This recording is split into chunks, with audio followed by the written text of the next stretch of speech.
ನನ್ನ ಯೂಟ್ಯೂಬ್ ಚಾನೆಲ್ಗೆ ಆಧಾರದ ಸ್ವಾಗತ. ಈಗಾಗಲೇ ಯಕ್ಷಗಾನ, ಇಂಜಿನಿಯರ್, ಅಮೆರಿಕ ಈ ಸಂಚಿಕೆಯನ್ನ ನೋಡಿದ್ದೀರಾ. ನಮ್ಮ ಯಕ್ಷಗಾನದಲ್ಲಿ ಸ್ತ್ರೀ ಪಾತ್ರವನ್ನು ಸಹಜವಾಗಿ ಪುರುಷರೇ ಮಾಡುತ್ತಾರೆ.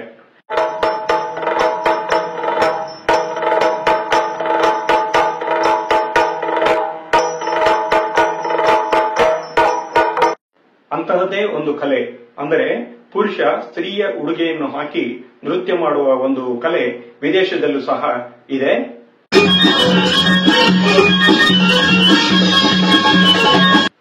ಇದರ ಬಗ್ಗೆ ಮಾಹಿತಿ ಈ ಸಂಚಿಕೆಯಲ್ಲಿದೆ, ದಯವಿಟ್ಟು ನೋಡಿ.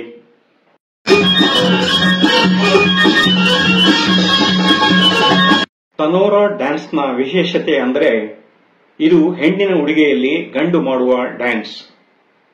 ದೊಡ್ಡ ರಂಗಸ್ಥಳ ಎಲ್ಲದೆಯೂ ನಿಂತಲ್ಲೇ ತಿರುಗುವಂತಹ ನೃತ್ಯ. ತಿರುಗುವಾಗ ಪ್ರದಕ್ಷಿಣೆಗೆ ವಿರುದ್ಧ ದಿಕ್ಕಿನಲ್ಲಿ ತಿರುಗುವ ಡ್ಯಾನ್ಸ್. ಕನಿಷ್ಠ 3 ಪದರದ ಲಂಗ ತಿರುಗಿಸಿ ತೆಗೆಯುವ ನೃತ್ಯ.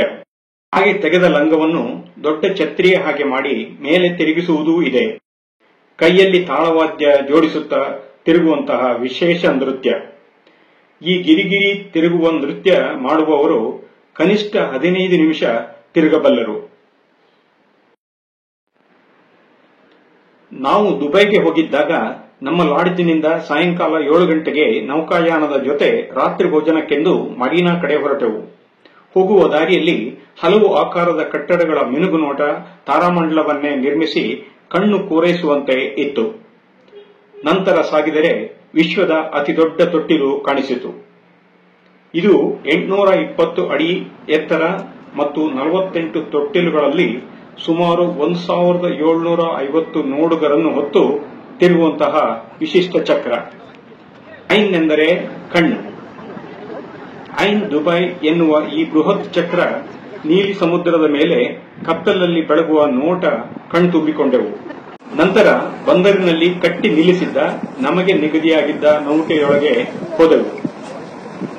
ದಡದಲ್ಲಿ ಲಂಗರು ಹಾಕಿದ್ದ ನೌಕೆ ಏರಿ ಒಳ ಹೋದರೆ 2 ಮಹಡಿಯ ದೊಡ್ಡ ಹೋಟೆಲ್.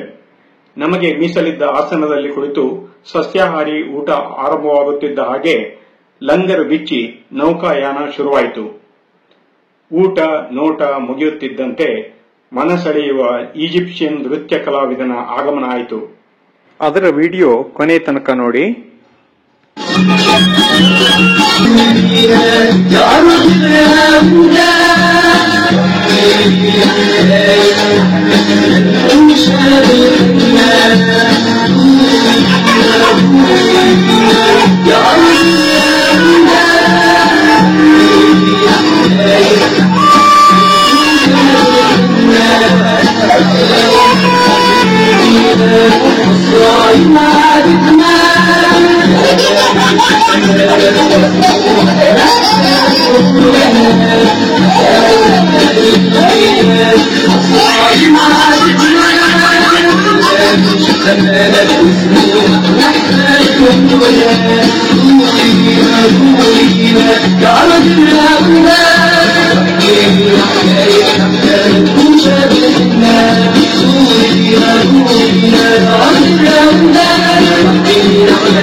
ಈ ಕಲಾವಿದ ಸತತ 3 ನಿಮಿಷ 45 ಸೆಕೆಂಡ್ ತಿರುಗಿ ವಿವಿಧ ಭಂಗಿ ತೋರಿಸಿದ.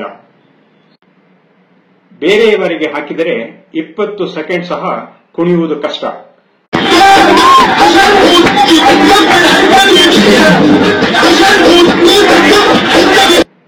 ಆನಂತರ ನೌಕೆಯ ಮಹಡಿಯ ಮೇಲಿನ ಪ್ರೇಕ್ಷಕರಿಗೆ ಗಿರಿಕಿ ತೋರಿಸಲು ತೆರಳಿದ. ಈ ಸಂಚಿಕೆ ನಿಮಗೆ ಇಷ್ಟವಾಯ್ತಲ್ಲ? ಒಂದು ಲೈಕ್ ಕೊಡಿ, ಹಾಗೆ ನನ್ನ ಚಾನೆಲ್ಗೆ ಸಬ್ಸ್ಕ್ರೈಬ್ ಮಾಡಿ. ಅದರ ಜೊತೆಯಲ್ಲಿ ಇಂತಹ ವಿಷಯಗಳನ್ನ ಇತರರಿಗೂ ಶೇರ್ ಮಾಡಿ. ಮತ್ತೆ ಕಾಯಿರಿ ಮುಂದಿನ ಸಂಚಿಕೆಗಾಗಿ. ಧನ್ಯವಾದಗಳು.